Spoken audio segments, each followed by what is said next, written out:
పెట్టుకోండి. అలాగే మాట్లాడదాం. మధుగారు కూడా లేదు, మళ్ళీ మాట్లాడదాం. మీరు మట్టికి ఇది విరమించండి. ఎందుకంటే స్టేట్ పార్టీ నుంచి ఇద్దరు అబ్జర్వర్ రమ్మండి అమ్మా. ఇప్పుడు మీరు చెప్పినా నేను చెప్పినా వాళ్ళకి ఏమీ పార్టీలు లెక్కలేదు కదా. వాస్తవంగా ఇంతమంది రిజైన్ చేస్తే ఈ రోజు వరకు పార్టీ ప్రెసిడెంట్ ఎవరి మాట వెళ్ళారు పాపం. వాళ్ళకైతే ఏం అవ్వలేదు. ఇప్పటి నుంచి మనసులో భావాలు తెలుసుకోవద్దు సార్. ఇప్పుడు వాళ్ళు కూడా అర్థం చేసుకుంటున్నారు.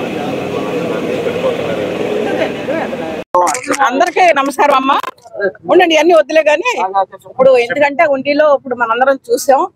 ఎందుకంటే ఎవరైతే మన శ్రీను గారు కానీ, యువత ఆపరేషన్ టైప్ నాయుడు గారు కానీ ముగ్గురు కొన్ని కలిసి మరి 4 రోజుల నుంచి మన అందరం చూస్తున్నాం టీవీలో. అందరూ కూడాను ఉండి మన ఎమ్మెల్యే గారిది కొంచెం అవును కాదనే పరిస్థితులు ఉన్నబట్టి వాళ్ళందరూ కూడా మరి ఇబ్బంది పడి ఈ రోజున నిరాహారదీక్ష దాదాపు 4 రోజుల నుంచి నిరాహారదీక్ష చేయడం మనందరికీ తెలుసు.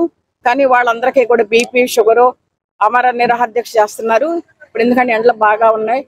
అయినప్పటికీ కూడా దాదాపుగా మరి ఎంత చెప్పినా ఎవరు చెప్పినా వినకుండా మరి శిబిరంలో కూర్చున్నారు. కాబట్టి ఇప్పుడు మేము ఎందుకంటే మన ఎమ్మెల్యే రాంబాబు గారు కానీ, ఇక్కడ మన మండల ప్రెసిడెంట్లు ప్రసాద్ గారు కానీ, ఇక్కడ నాయకులు కానీ, నేను కానీ రావడం జరిగింది.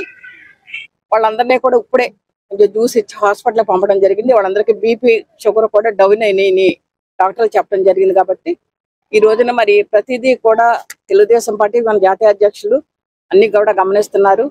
అన్ని కూడా ఎందుకంటే ఒక్కొక్కసారి రాజకీయాల్లో ప్రాబ్లమ్స్ వస్తుంటాయి. అది ఏంటనేది కూడా మనం ప్రతి కార్యకర్త కూడా ఇక్కడ చాలా అవసరమే. రాంబాబు గారు కూడా ప్రతి కార్యకర్త కూడా ఉండిలో, ఎందుకంటే ఉండి తెలుగుదేశానికి కంచు కూడా అందరూ తెలుసు. ఎవరి మనోభావాలు దెబ్బ తినకుండా చాలా జాగ్రత్తగా కాపాడుకునే పరిస్థితి తెలుగుదేశం పార్టీకి ఎప్పుడూ ఉంది. అలాగే నారా చంద్రబాబు నాయుడు గారు కూడా మంచి నిర్ణయం తీసుకుంటారని మేమందరం కూడా అనుకుంటున్నాం. ఇప్పుడు ఇలా కదమ్మా, ఇది ఎందుకంటే నేను ఎంతవరకు అంతవరకే కానీ ఎవరిదైనా ఏదైనా ఉంటే వాళ్ళ విజ్ఞతగా వదిలేస్తాను తప్ప నేను ఇది కాదు ఇక్కడ. ఎందుకంటే ఇప్పుడు మా కార్యకర్తలుగా ఆయన మరి శ్రీను గారు కానీ వాళ్ళ కానీ నిరాహారదీక్ష చేస్తుంటే మా బాధ్యతగా మేము వచ్చి ఎందుకంటే వాళ్ళకి భార్య బిడ్డలు ఉన్నారు, మళ్ళీ వాళ్ళకి ఫ్యామిలీ ఉంది, వాళ్ళందరూ కాపాడుకోవాలంటే ఒక పక్కన పార్టీ ఒక పక్కన ఫ్యామిలీలు కూడా చూసుకోవాలి వాళ్ళు. కాబట్టి ఈ రోజున అది వివరింపజేసి ఏంటనేది ఇప్పుడు ఎందుకంటే ఎమ్మెల్యే గారు కూడా ఇక్కడే ఉన్నారు. ఇంకా ఇవన్నీ కూడా ఏదైనా ఉండుంటే వాళ్ళ విజ్ఞప్తికి వదిలేద్దాం. ఓకే,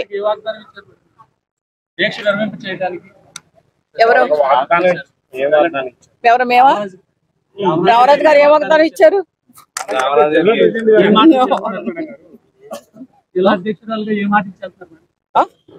అంత ప్రశాంతంగా ఉండాలి.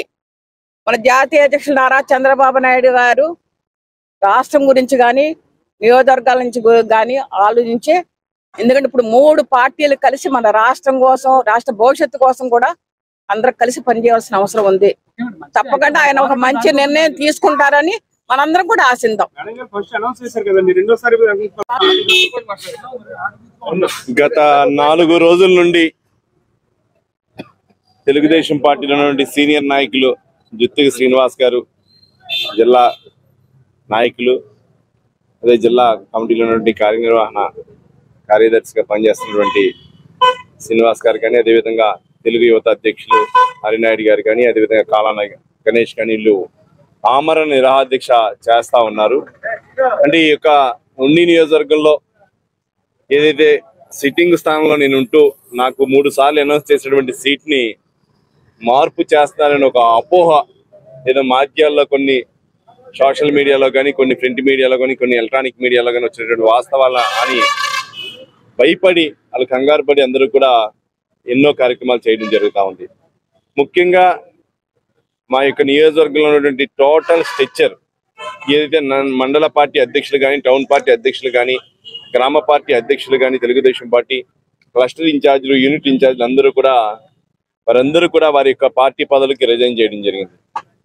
జరిగిన సంఘటన అంతా కూడా మీడియా ద్వారా మీ అందరికీ తెలుసు, రాష్ట్రంలోని ప్రజలందరికీ కూడా. అదేవిధంగా ఈ యొక్క నిరసన కార్యక్రమంలో డాక్టర్స్ అందరూ వచ్చి గత 2 రోజుల నుంచి కూడా విరమించమని ఆడికి కోరటం జరుగుతూ ఉంది.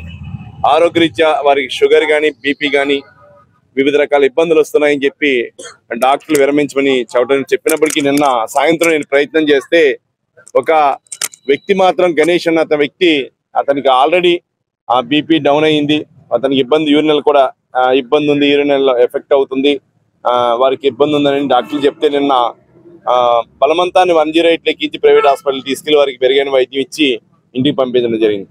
కనుమ ఇద్దరిని కూడా ఈరోజు తోట సీతారామ లక్ష్మి గారు మా యొక్క జిల్లా అధ్యక్షురాలు గారు కూడా వచ్చి రిక్వెస్ట్ చేసి మేము వాళ్ళని విరమించుకోమని బతిమాలి హాస్పిటల్ పంపించడం జరిగింది.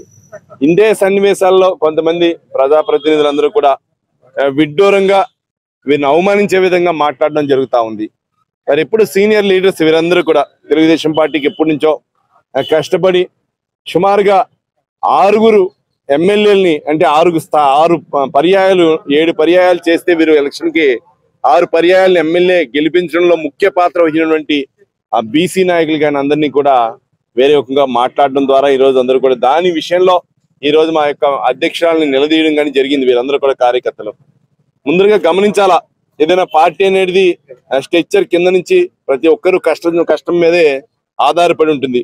కాబట్టి అందరూ కూడా గమనించాలా, రాబోయే రోజుల్లో ఏ విధమైన మార్పులు ఉండవని చెప్పి మేము మా యొక్క నాయకులు చంద్రబాబు నాయుడు గారిని నమ్ముతున్నాం. అదేవిధంగా జిల్లా అధ్యక్షులను నమ్ముతున్నాం. ఏ విధమైన ఆలోచనలు లేకుండా